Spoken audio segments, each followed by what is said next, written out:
Just baseball show for Wednesday, November 13th. Jack and Peter, we are doing a season in review of the American League East. You're going to get each division. We're going to walk through the team.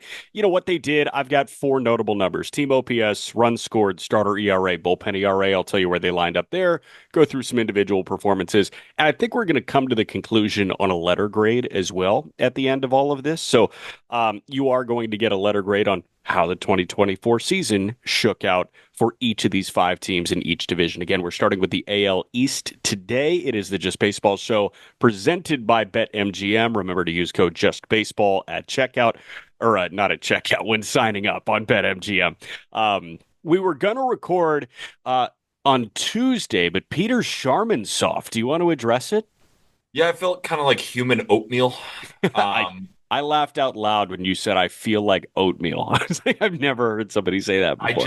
I felt like just a slump, right? We're coming back from the Bueller Family Foundation golf tournament. It was Yeah. awesome, raising money for first responders down there in Kentucky, talking baseball, of course, with Walker Bueller, but with Reed Detmers of the Angels, Logan Webb of the Giants, plenty other players, and, awesome people from Excel Sport Management. It was such a good time. Got to golf. Our team finished fourth. Thought we had a shot at one. Unfortunately, came up a little bit short. I was playing way over my head.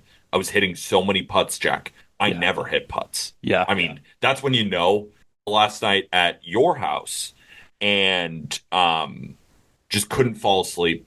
Just couldn't fall asleep, and we had an early flight, right? So I got up around 5:15. Was coming off like 3.5 hours of just choppy sleep. Fly home, and I didn't want to give the people, the great listeners of the Just Baseball Show, a bad podcast. I felt like I was going to come on and just oatmeal my way through a show. So Yeah. we're recording in the morning. It's We're trying not to go off our normal routine Monday, Wednesday, Friday. So my apologies for feeling like human oatmeal. And just a quick starter. If you could rate and review 5 stars on Apple Podcasts, Yeah. on Spotify, as well as liking the video on YouTube and subscribing as well.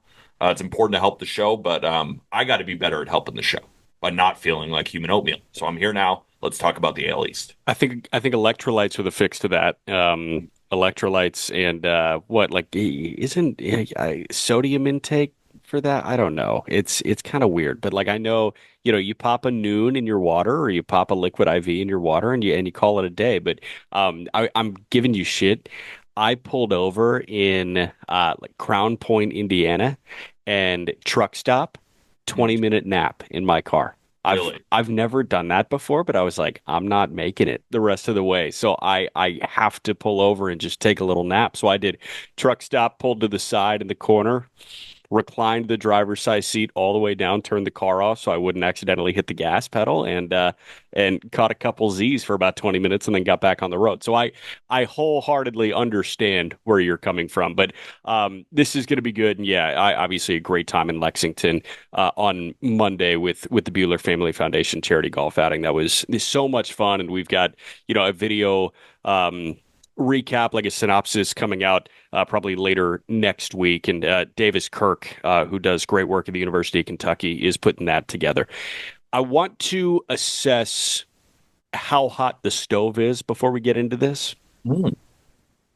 Did the Travis d'Arnaud to the Angels thing ignite the stove, or is it like, oh, somebody cut up some celery? I have absolutely no idea what the Angels are doing. No idea. So the Angels, they need starting pitching. Who did they go grab?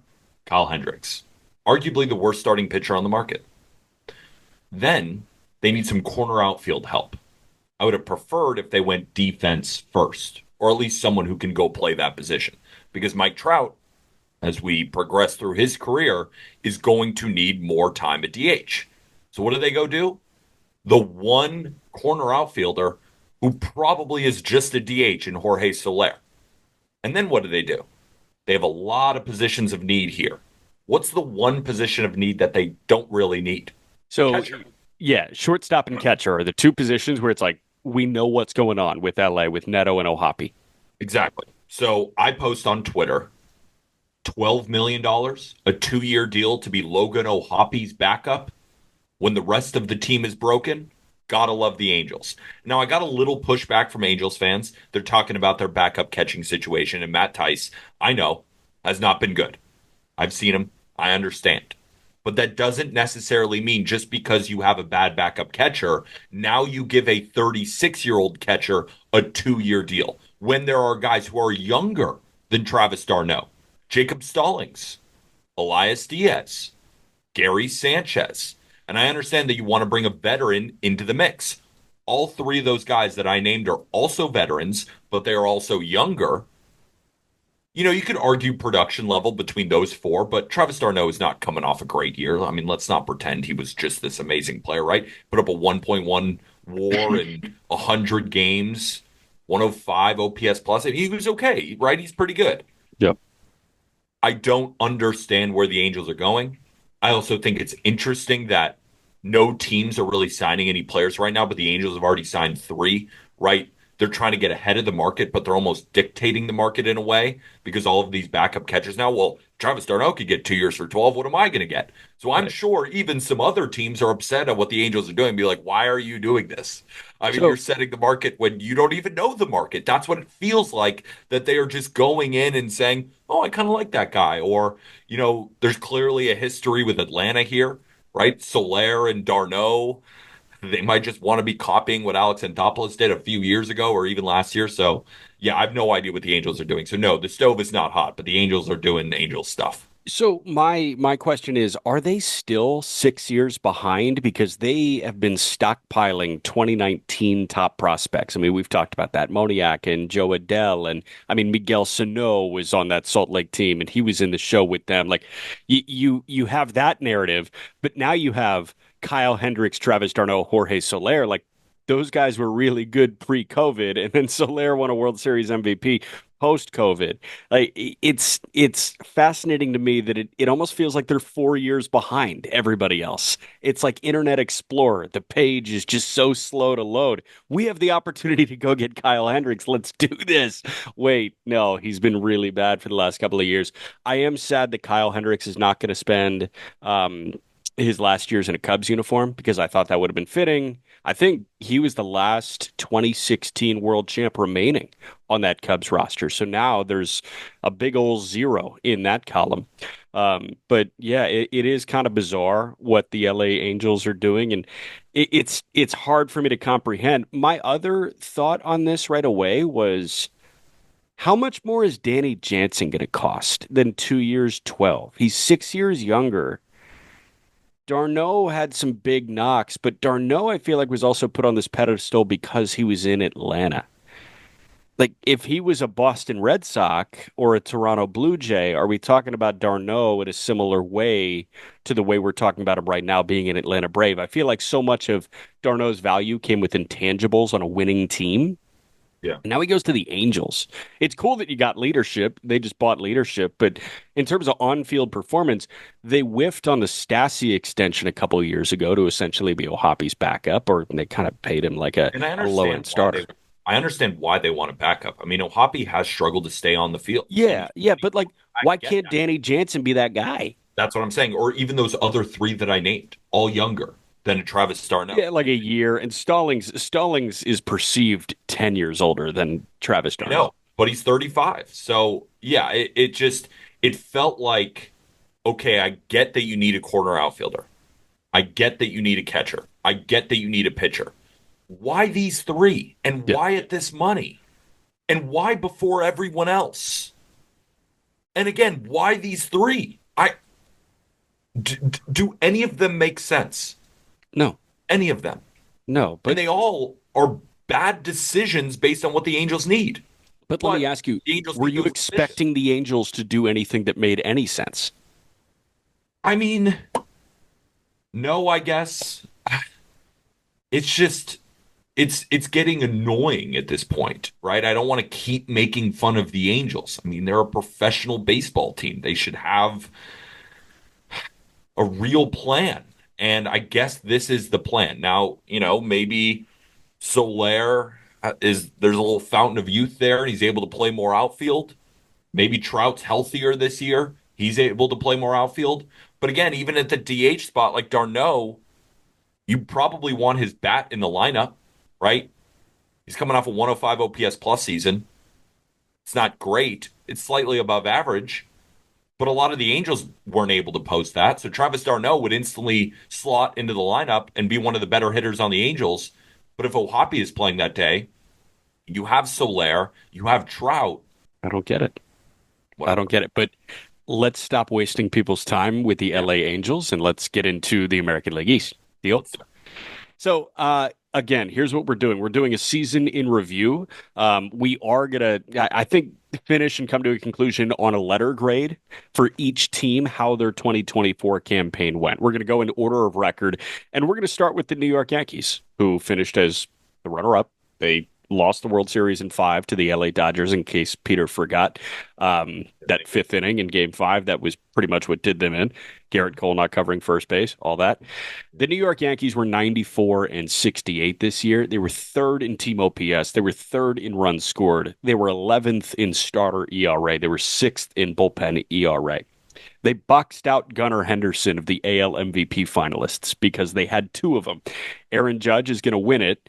You'd assume Soto is going to finish third behind Bobby Witt Jr., but it was Judge, Soto, and Witt that were the three American League MVP finalists.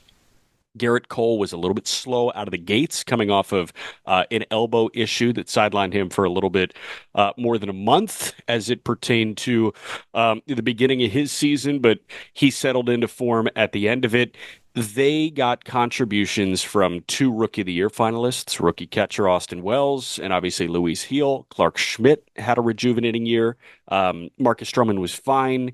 Carlos Rodon was fine. The bullpen went through ebbs and flows, but for the most part, they were really good. And they got complementary offense. I think our gripe with the Yankees for the majority of this year was where's the lineup depth? And it kind of showed itself in September. Yeah, it kind of showed itself in September, but it was just a little bit too late, right? Glaber taking that next step. But really, the story of the Yankees were, they were, this isn't a great comparison, but they were like the poor man's 1927 Yankees. And the reason I say that is they had the Ruth and the Gehrig, right? But they didn't have the Tony Lazzeri. They didn't have the Bob Musial. They didn't have the Earl Combs. These are all guys back in the day who put up 6, 7 WAR seasons behind a Lou Gehrig who put up a 12-win season and a Babe Ruth who put up a 12-win season. Right? They had that in Juan Soto and Aaron Judge. But if you look at the shortstop position, Anthony Volpe was a great defender, but he's putting up an OPS near 700. Right? The first base position, Anthony Rizzo, not great. And then you call up Ben Rice. He has a good week or two and then falls right back down to earth, right? You go position by position. You have otherworldly elite, and a lot of average to below average hitters this season. Even Austin Wells, who's likely going to finish third, I think, in Rookie of the Year voting, he had a good year defensively, had 13 home runs. There is stuff to build on. Got a little bit unlucky based on some of the batted ball data, but not a great year, right? A 720 OPS around that. It's okay. And I think that was kind of the Yankees' problem this year is that, Garrett Cole was so great in the playoffs and he was really, really good down the stretch.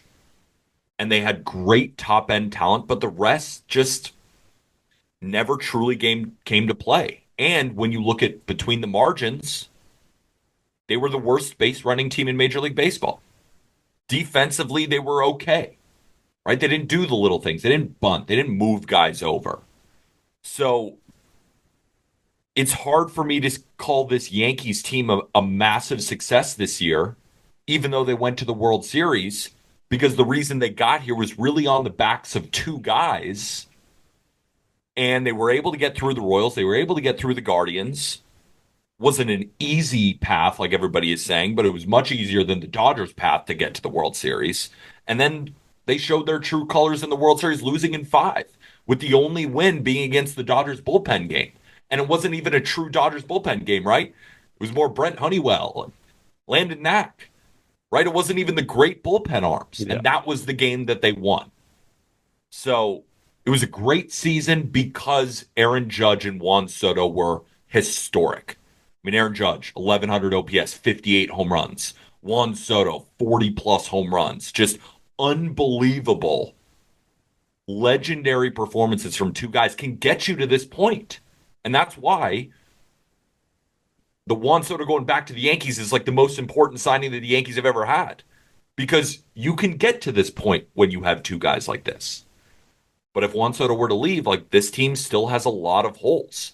And I think those were patched by two legendary performances. So where do you feel like the holes are? Because it seems like Gleyber Torres is as good as gone. Yeah. You have a whole season of Jazz Chisholm coming up as well. You could probably plug in guys like, I don't know, Ineswaldo Cabrera or a Caleb Durbin who's showing really well in the Arizona Fall League. You could plug those guys into second base. Jason Dominguez just takes Verdugo's spot in the outfield, but it just seems like there's going to be absence. How do you fill it? Absence. How do you fill it? Even a guy like Clay Holmes, man. Like, I know Clay Holmes was not the closer at the end of the year, but he turned into an elite setup guy. And at the end of the year, like, Holmes's year looked good. Yeah. 67 appearances at a 3.1 ERA. I know that he was a little shaky in the ninth and he got that closer title revoked, but at the end of the day, like, Holmes is a high level relief arm that you are losing in free agency. So it just feels like there's absence that you need to fill in like five or six different areas of this roster. Yeah, you harped on Clay Holmes, and for good reason, right? He's been a good reliever for the Yankees. Not great, not bad, good, I would say, right? The numbers would say he's been great, but, as a Yankee fan, and I'm sure all Yankee fans listening, like they have Mhm. certain opinions about Clay Holmes because when, the moment gets hot, he wasn't really there. But in the seventh and eighth inning, when we need a ground ball, like he was excellent in that. Luke Weaver's emergence, Jake Cousins' emergence, Ian Hamilton is still good, and the rotation was solid. I mean, Luis Heel might even win the rookie of the year. I thought he had a great year, clearly. Clark Schmidt had a great year, but in 85 innings. And Rodon was a 3.96. It was a good year. There are spots to fill, but I think the offense is really where we have to look. I mean, I'm looking on roster resource right now. The starting center fielder for the Yankees is Trent Grisham, of course, Aaron Judge in right, and then Jason Dominguez in left field. You hope that Jason Dominguez can really take hold of that left field position, but with the way the Yankees dealt with him this year, right, kind of going up and down, never getting that true starting role to feel good going into the playoffs, and that's why we didn't see him in the playoffs. So the Yankees hopefully bring back Juan Soto, but if they don't, they're going to have to fill those positions. They're going to have to fill first base. Is Jazz going to play second or is he going to play third? Right? It might be Durbin, it might be Oswald Peraza over there.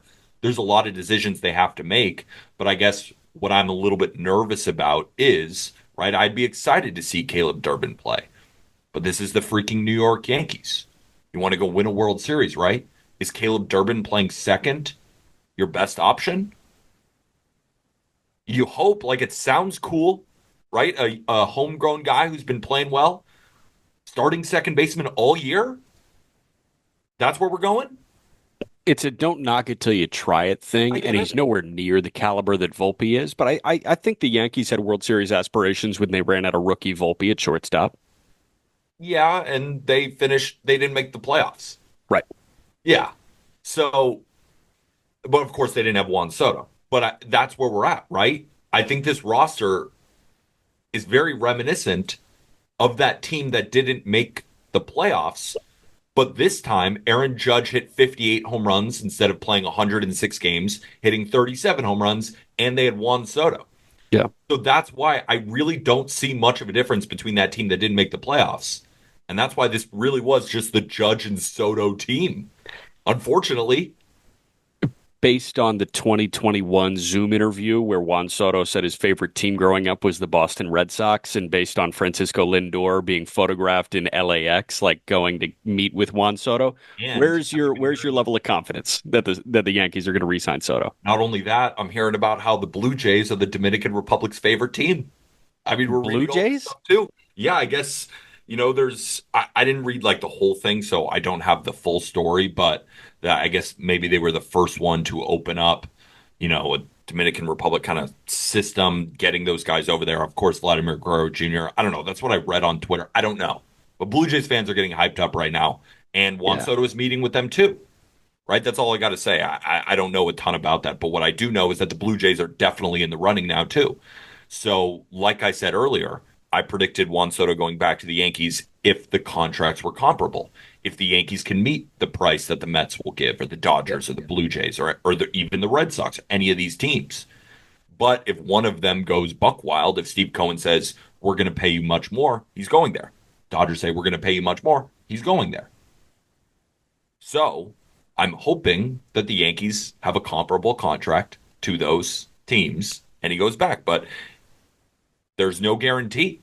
That's why post World Series, I'm trying to get over it, but it's just being combined with nervousness for this offseason. Because if you lose Juan Soto, is it now Santander, Christian Walker? Like your team's going to Probably. be pretty good. It's recreating Soto in the aggregate. Like that's what that is. Not to pull that line from Moneyball, but that's exactly what you're going to try to do if you lose out on Soto.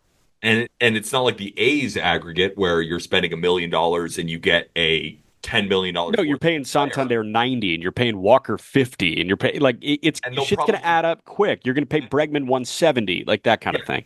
And they'll probably give you what their contract value says. So it's not like you're getting value on those guys. Yeah. Right? You're not signing Anthony Santander and expecting 50 home runs instead of 40, and you're paying for those I don't 40 know. Short you porch already might have. help.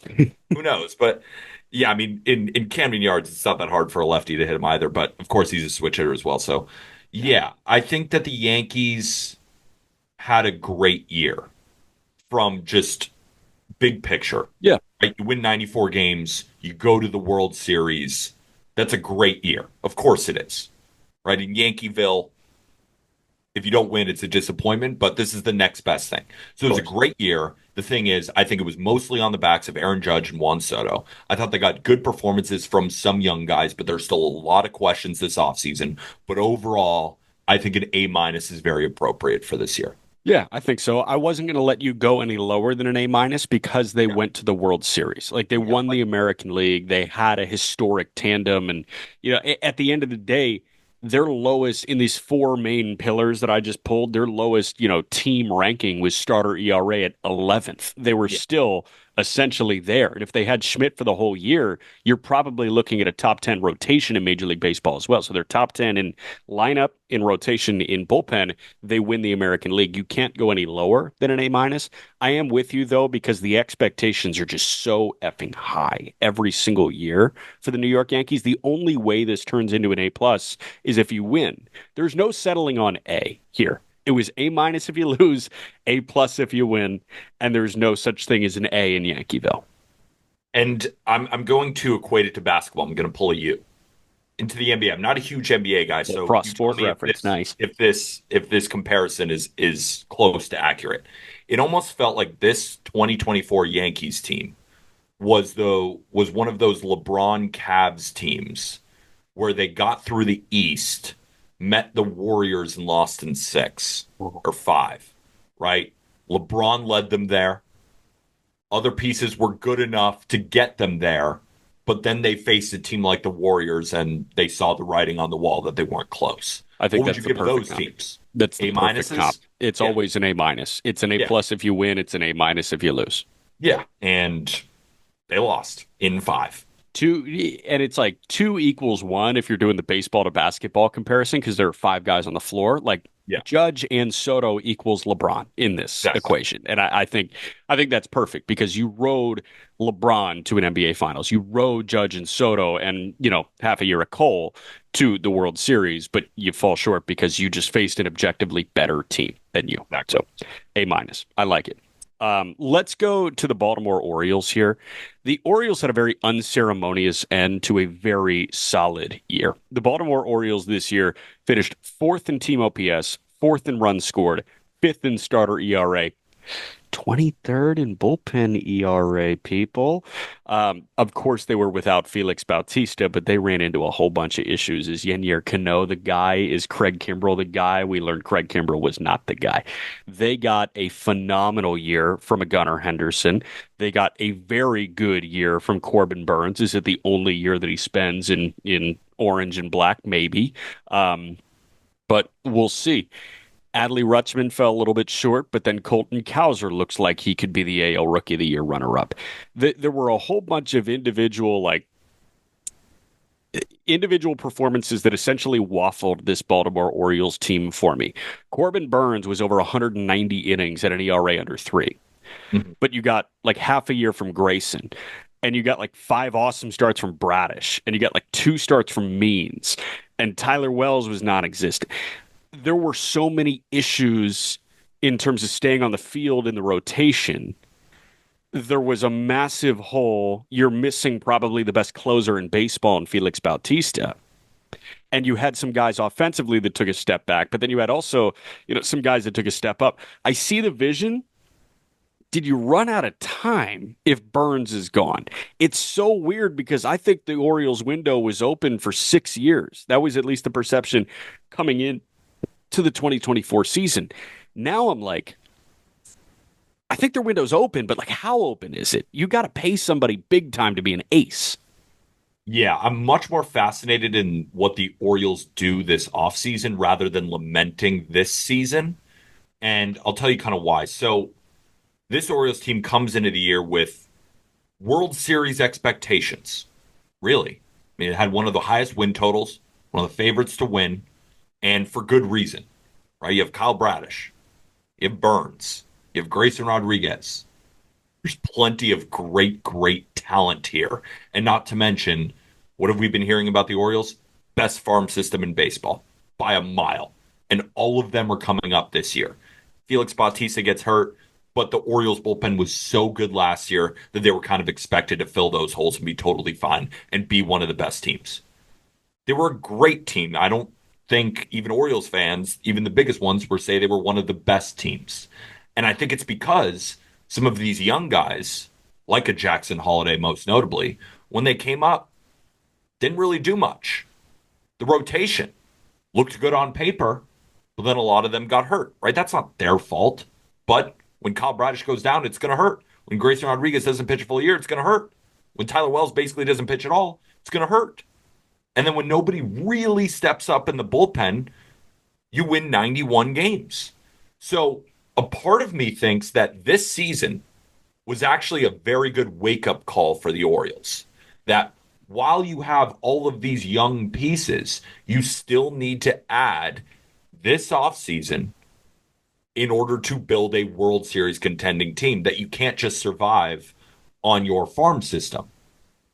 So I think what we're looking at with the Orioles is a very exciting offseason, but it could go really wrong if they look at their team and say, oh, yeah, we'll bounce back next year. We don't need to add big time pieces. This is who we are.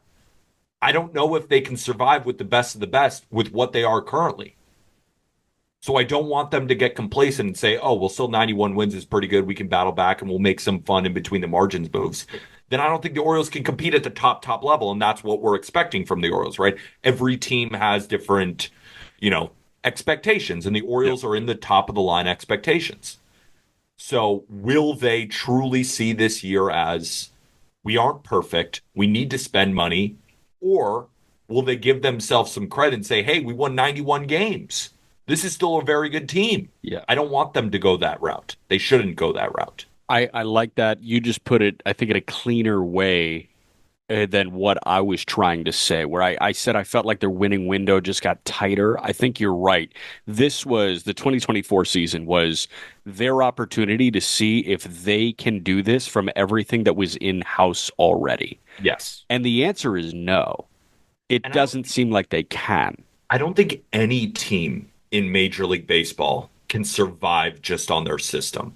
No, and the Dodgers couldn't. The Dodgers Yeah. were, I think, the gold standard of that. Tampa got very close in 2020, but they obviously didn't do it in And they haven't done 2020. really anything. I In the mean, they haven't done postseason, anything. they've done a lot of stuff in the regular season, but you're Kind right. of. It's all about the postseason. No, Like, who cares? I'm with you.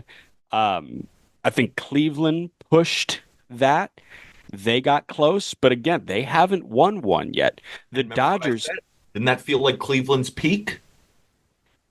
essentially, Kind of. essentially. So I am with you. This feels like the farthest that you can go with strictly homegrown talent and trade assets. Like I consider Corbin Burns what you already had in house because you didn't pay him like money. You paid the Brewers assets to go get him. You paid him Joey Ortiz and DL Hall. So what you brought up, what you fostered, in turn net you Corbin Burns. Burns being there was massive for them. Oh But yeah, Eflin was acquired via trade. trade capital. Like you have all of this. They got to pay somebody. They have to pay a starting pitcher. They might have to pay two starting pitchers. They have to pay a setup guy. And they got to pay a complimentary piece in this lineup as well. I don't know what it's going to be. You also need to look at a Jackson Holiday and be like, dude, you just have to be objectively better Yeah, than you were he's this still past so year. young. He's 20. Westberg has proven to be an all-star caliber player. Gunnar Henderson has proven to be an MVP caliber player. I think Adley Rutschman just had the worst year he's going to have for a while. Jackson needs to match them in 2025. It's a huge year for Jackson Holiday, but I think it's a huge year for David Rubenstein, who enters his first offseason where he can really spend to make this team objectively better and capitalize on this window. Because we've talked about them almost running out of time by now with Gunnar Henderson. I don't think they can pay Gunnar at this point because he's a Boris guy and he's way too expensive. Like it's just one of those where Yeah. I think you might have 4 years. Time to give a couple of starting pitchers a 4 year deal. Yeah, and beyond that, I think they should look at the Eflin trade and say, all right, if we don't want to spend the money, we have this farm system. Is Kobe Mayo going to play? He should. If not, though, trade him for a big time pitcher. Is Yeah. Heston Kjerstad going to play? If not, trade him for a big time pitcher, right? Cedric Mullins. What are you going to do with him? Yeah. This first base decision, Ryan O'Hearn, Ryan Mountcastle, is it just one of them's DHing, one of them's playing first base? That's fine. But I think we Probably. just, It worked well. yeah, we just have to figure out, and I'm saying we as if we're a part of the team. The Yeah. Orioles have to figure out who is the core, and then who are we going to use to make trades? Because I don't expect the Orioles to go out and spend hundreds of millions of dollars on free agents. But what they can do is use a strength that very few teams have. You have your core, and then you have tons of prospects that you can still trade. Only like 1 to 3 teams in Major League Baseball can say that. You're running out of time with Gunnar. Now is the time. So be okay with trading some of these guys. Be okay that, for example, right, they trade a couple of guys over to the Marlins. Kyle Sowers doesn't do great. Norby's generational. Yeah, and Connor Norby was great for them. And then they got Trevor Rogers. Like, that's not the moves that you need to be making. You need to be making the Zach Eflin type moves where you trade some top end guys and be okay with them having good years for the other team. Be okay with that. You have so much. So that's why I'm much more fascinated in what the Orioles do this offseason rather than lamenting on the season because you can't control injuries, right? And injuries certainly hurt them. But I don't want them to lay back on those injuries and say, well, we were just hurt. This team can still go win a World Series. No, you have to add. You have to if you Yep. want to compete with teams like the Dodgers or the Padres or even the Mets next year. The Yankees, of course, if they get back Juan Soto, there's going to be bounce backs and, the American League West. There's still good teams in the Central. Like Yep. to be able to compete and go win a World Series, you cannot be complacent and give the excuse that you were just injured and that you're just going to go win it next year. It's not good enough. It's Yep. it's good enough to win again 90, 92 games next year. And if you feel comfortable with that, like good for you. Yep. But let's look at the last 2 playoff series that they have played. What did they score a run against the Royals? Didn't they get ballooned against the Rangers? Did you say ballooned? Ballooned. I don't They think that's a flew term. away. I made it up. Maybe it'll Okay. catch on. Got it. I do want to follow up on the Eflin thing real quick.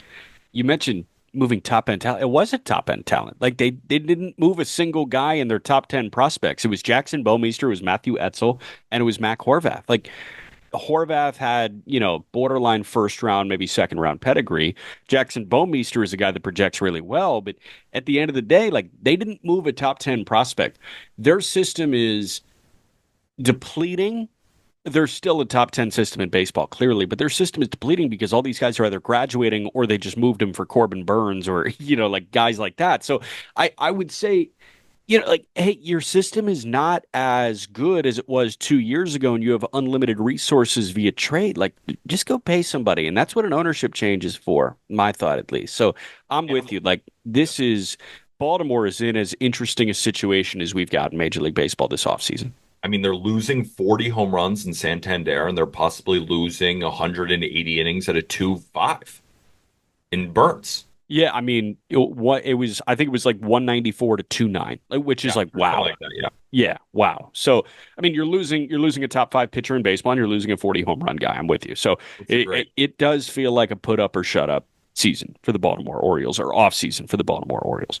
So Do you we think are getting, A B plus for this team is reasonable? yeah. I mean, they won 91 games, Yeah. but I mean, you could there even there say was A some meat minus. on the bone. I would say B plus, and Yeah. like I would have said B, but they overcame so many starting pitching injuries and they Yeah. overcame so many bullpen shortcomings that the fact that they got to 91 wins, I would venture to entertain A minus, but I feel like B plus is a good place to sit. I think so too.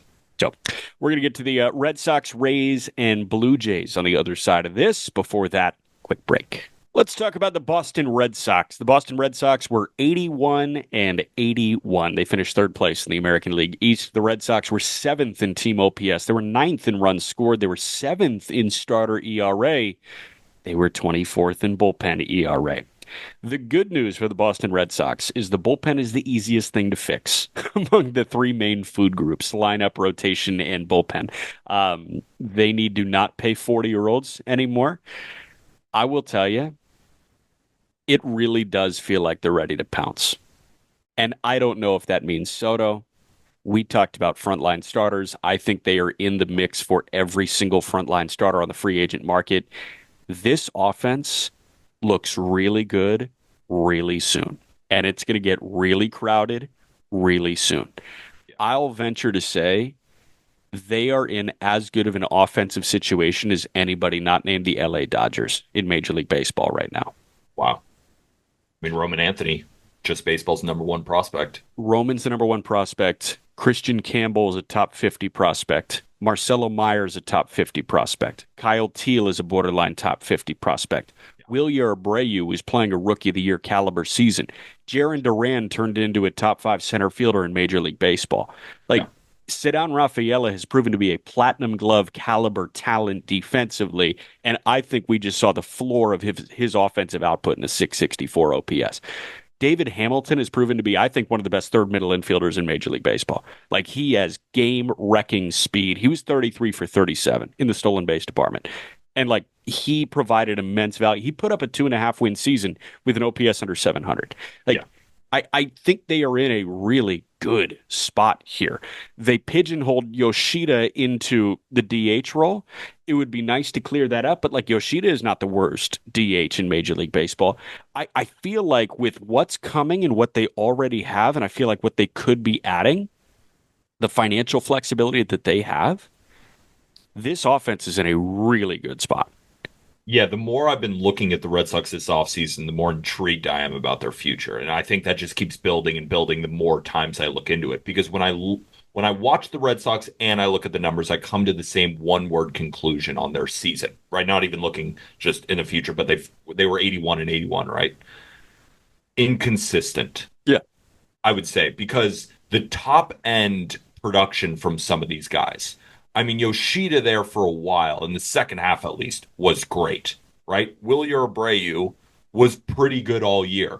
But if we're looking at just kind of inconsistencies, right? David Hamilton, you're saying, really good first half, not great second half. Connor Wong, really good first half, not great second half. It was the opposite, for Yoshida, right? Jaron Duran was great. Rafael Devers was great, but Tristan Casas and Trevor Story were kind of injured all year. So outside of Duran and Devers, everyone else showed flashes, had really good months where you say, well, you could be a part of the future. And then they had other months where it was like, eh. So, of the guys who may be replaced by some of this top end rookie talent, right? I don't know if they'll come up next year and dominate, but this current Red Sox team, like if Tristan Casas plays an entire year, I mean, we're looking at something really special. I mean, he's a really, really good offensive first baseman. We still know that Trevor Story, when he's on the field and he feels healthy, can be really talented. Of course, Abreu and Yoshida and Connor Wong, Rafaela Hamilton, they're all good, but they are just inconsistent, at least from the you look at the top two and then bottom seven down. So if they can have more consistency next year, maybe even split the difference in the middle of those first half, second half OPSs, you're looking at a really good offense with reinforcements. And you even look at the rotation, kind of similar, right? Tanner Houck, kind of a tale of two halves, dominant in the first half, Yeah. good in the second half. Carter Crawford, little inconsistent. Brian Bayo, little inconsistent. Just felt like that, where you see great flashes and you see not so great flashes. And that's how you end 81 and 81. So if they can put that together, can be more consistent and get reinforcements and spend money, Yeah.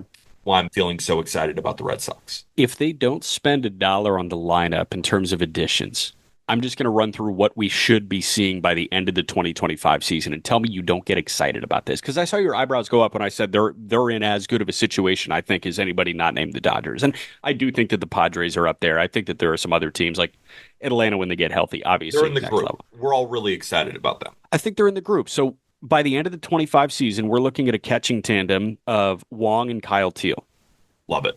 Tristan Casas at first base, Love it. Christian Campbell at second base. We'll Trevor see. Sto- But that's we'll see. there's a We'll lot of see. potential there. It's Yeah. exciting.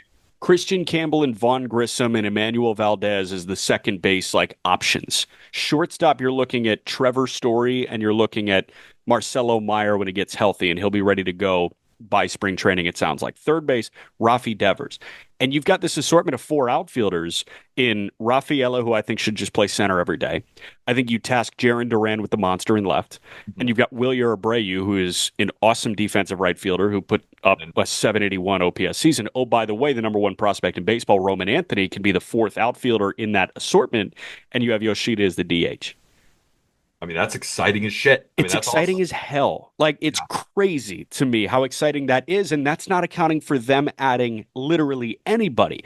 If And they do back their ass into Soto, like all of a sudden you move Wilyer Abreu and you package him with a prospect and you get a top flight starting pitcher, man. Like, Wilyer Abreu can lead a crochet return. and then you even factor in the pitching too. I mean, this is a team that brings in Breslow, is creating a pitching lab, but then they already kind of have the offense taken care of. And when we're talking about rookies saying it's taken care of is a little bit much because we haven't seen all those guys that you've named. Yeah. But odds are that a couple of them are going to work out. Yeah. And if a couple of them work out with what they already have, offense is mostly taken care of. Yeah. And it's about being in between the margins to find the pitchers that you can slot in, but then being the Boston Red Sox and signing that big time pitcher in order to anchor a rotation. That's why we're getting so excited here. And, right, what's their biggest weakness from last year? The bullpen. That's the easiest part to It's fix. easy. So that's why we're getting really excited here. Yeah. Their rotation going into next year, they get a one, whether it's Crochet via trade or somebody else via trade, or they pay somebody big money. Mhm. You have a one in there. And then you have Hauk, Bayo, Pivetta, Crawford, Quinn Priester looked really good in his final start of the season. You've got Cooper Criswell that factors into all this as well. He threw 99 and a third innings, man. Like, you got options. Giolito is healthy again, by the way. Like, Yeah. it's so crazy to me, man. But also, you know, I think Red Sox fans and I are aligned on this. John Henry, you better spend. Yeah. I mean, that's been the issue here, right? This team traded away Mookie Betts. Traded him away. They haven't really signed any big fish, right? They give Rafi the money that he deserves, but they had to do that. They had to do that. And outside of that, they haven't done it. So this is another team where I'm really excited to talk about their offseason because John Henry, are you going to feel that, oh, we have Breslow. Makes me feel good. He's going to make some good time. He's going to make some good moves in the bullpen, and he's going to make some smart decisions in the rotation where we only have to give a guy a 1 year deal or a 2 year deal and feel good about that, and we can unlock him. Don't do that. Yeah. Go get the Corbin Burns. Right. and then do that, if that makes sense, then fill out the other roles. So that's what the Red Sox have to do if they want to win a World Series, right? As soon as even next year, because they have the makings of a team that can do that if they make the right moves this offseason. I just don't want them to get complacent and feel like they have it all in house, Yeah. right? It's sort of similar to the Red Sox here.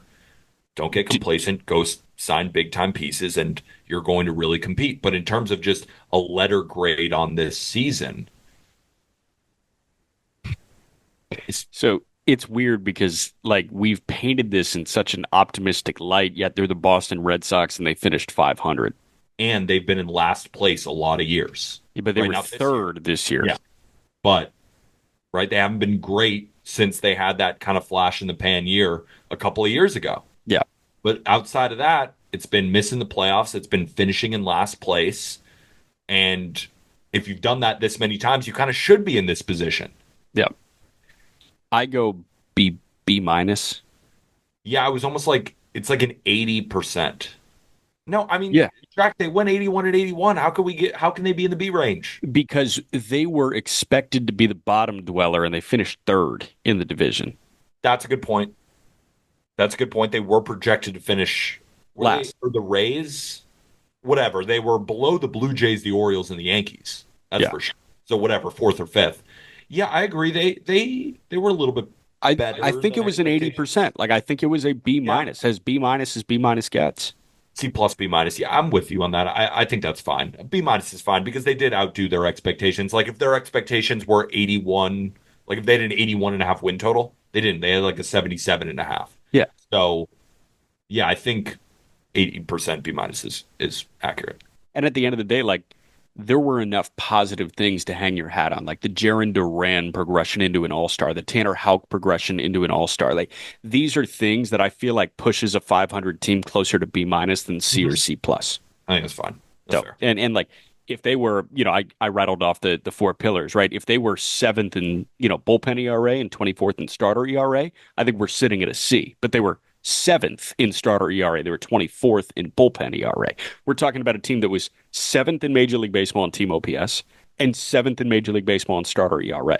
Like, But I almost think Red Sox fans should not even listen to those numbers. John Henry should not even listen to those numbers. Like, don't pretend that this offense is fixed. no, John Henry should look at this year and be like, bad season, we got to get better. Yeah. Like, I don't care. They shouldn't be, oh, we finished seventh in starter ERA. Why would we have to add a starter?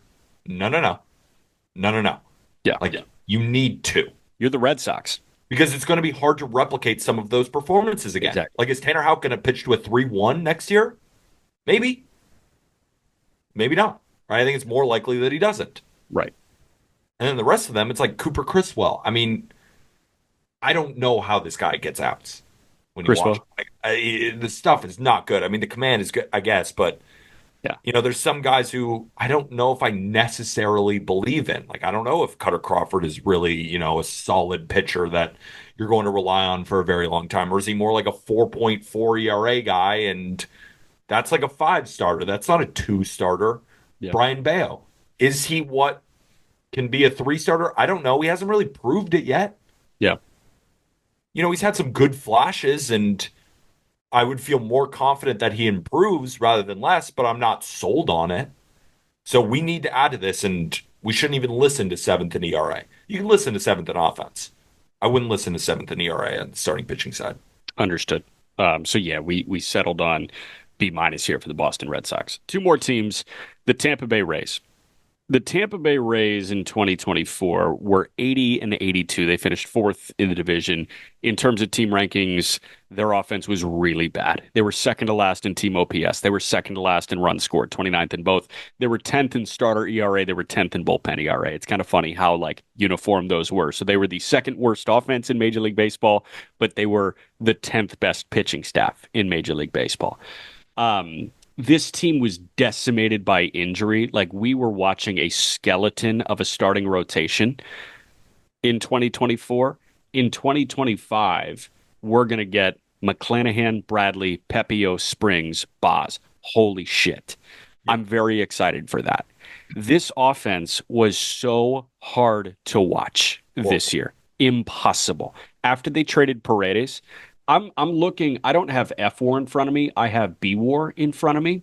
What do you think the highest B war on the Tampa Bay Rays offensive side was?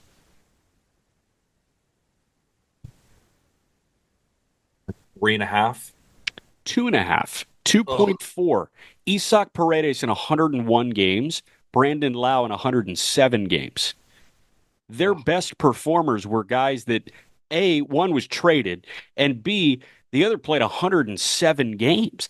Like it's crazy to me that they keep running this out when Junior Caminero is hanging out and getting hurt in AAA.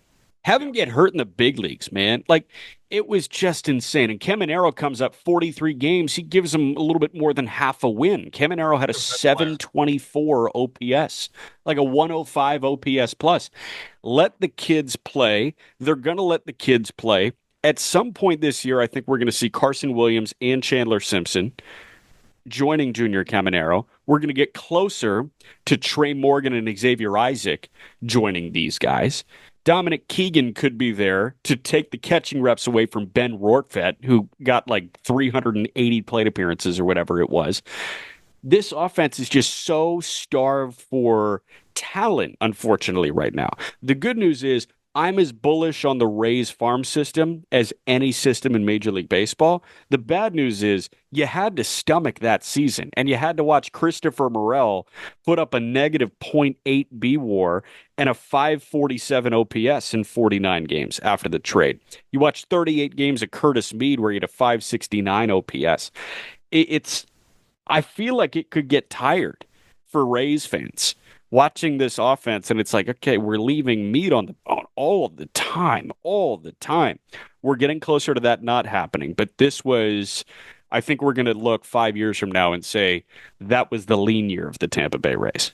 Yeah, I think it's we're wasting our time if we're evaluating how they pitched this year. And the reason I say that is there were so many injuries. And we know the Rays, right? Even if they didn't have those five stallions that you already talked about, they'd probably pull up someone that we've never heard of and he would be good. Yeah. I mean, that's the Rays. The bullpen is the same thing, right? Pete Fairbanks could have a great year. He could not have a good year. Doesn't really matter. They're going to pull up somebody that you've never heard of to slot into their I bullpen. mean, dude, we got breakouts from Manny Rodriguez and Edwin Uceta and Hunter Biggie after the deadline. Like, people may be listening to those and be like, you just made up those three names. Nope. Nope, right? You said it was so good this year. Uceta had a 151. Manny Rodriguez had a 215 in 40 appearances. And Biggie, after the deadline, 14 innings, 19 Ks, three walks. Yeah, Biggie was a great kid at the deadline. So yeah, so talking about some of these relievers, talking about the starters, it's anybody's guess, and those guys are going to come back next year. Probably two of them get hurt again, and then they'll pull up somebody else. That's just what the Rays do. So I think it's important to just evaluate this offense and see how we can get better here. Because Yandy Diaz has to be better. He has to be better. I mean, a 755 OPS from Yandy Diaz when he doesn't provide anything at first base can't happen. He's way too good to have that kind of year. Brandon Lau is just a good player, right? And he's going to supply some power, and Junior Caminero is still a beast. But, what is Josh Lowe? I mean, the fact that he can steal 25 bases and play good defense while putting up a 302 OBP and a 391 slug. And it's so funny going through the numbers here, Jack, being 29th in OBP as an offense and fourth in stolen bases. I mean, this team could be historically great on the base pass if they just got on base at a decent clip. Yeah.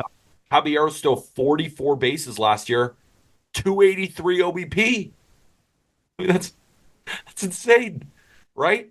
I mean, even Jose Siri stole 14 bases. He hit 187, got on base at a 255 clip. Josh Lowe, again, that same thing, right? A lot of these guys just never got on base. There was no.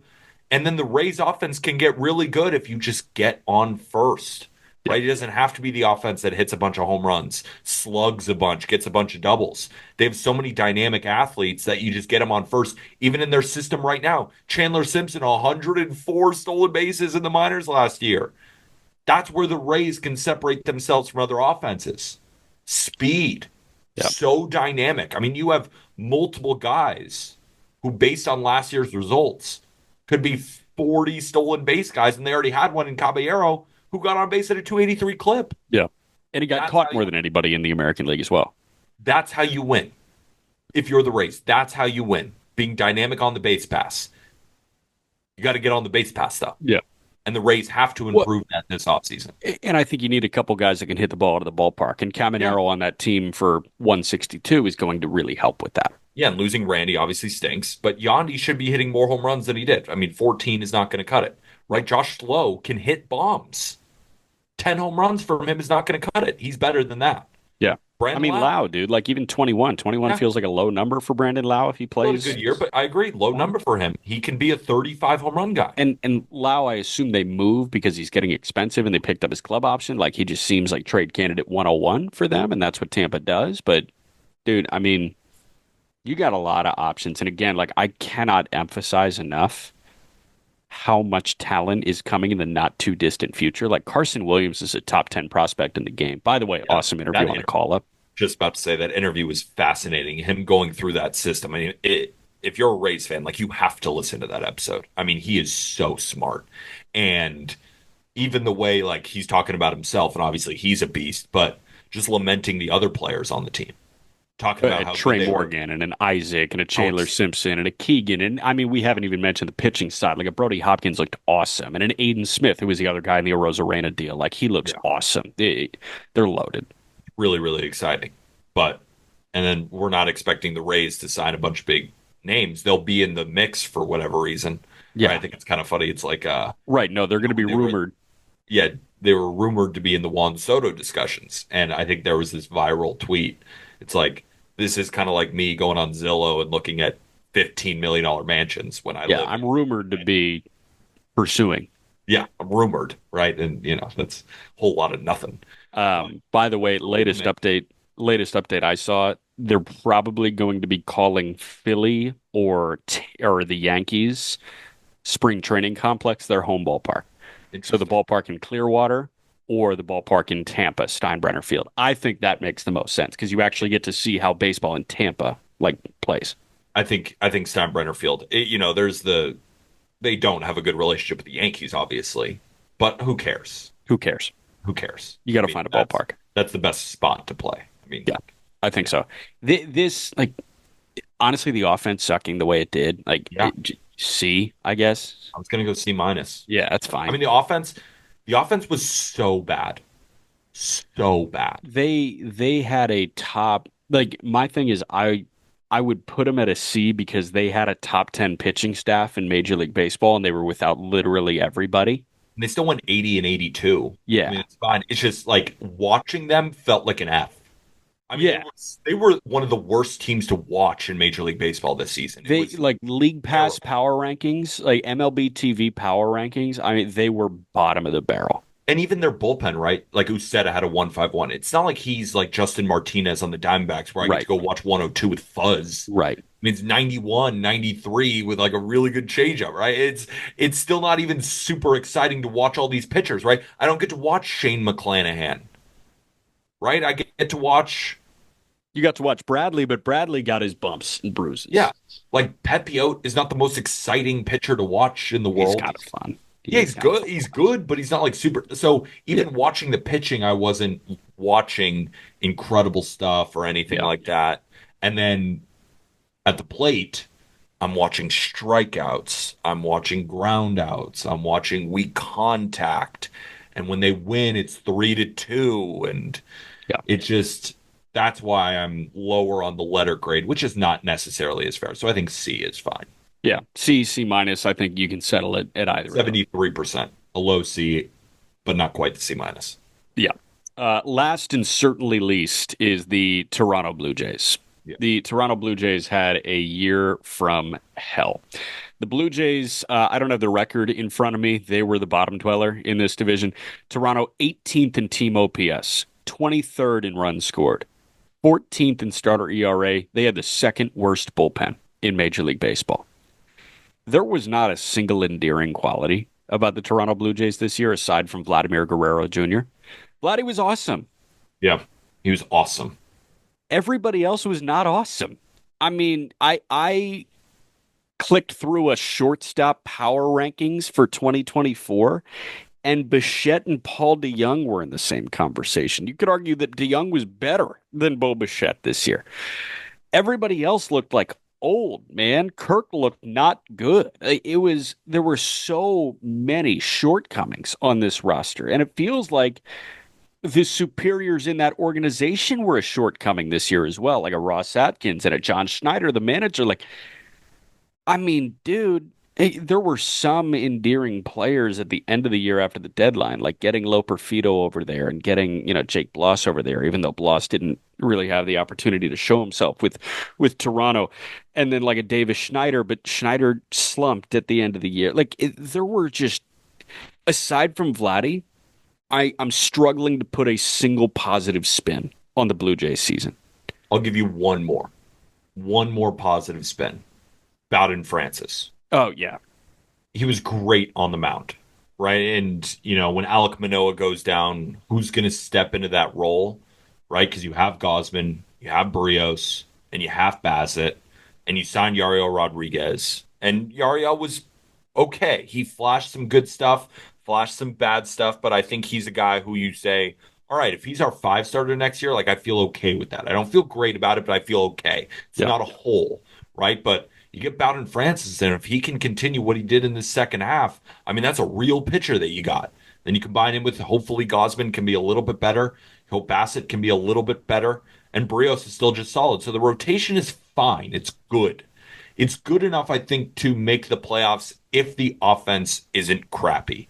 And unfortunately, outside of Vladimir Guerrero Jr., this offense was really, really crappy. And then when you factor in bullpen troubles, where this bullpen, I felt like I couldn't trust anybody, right? You could say Chad Green, kind of.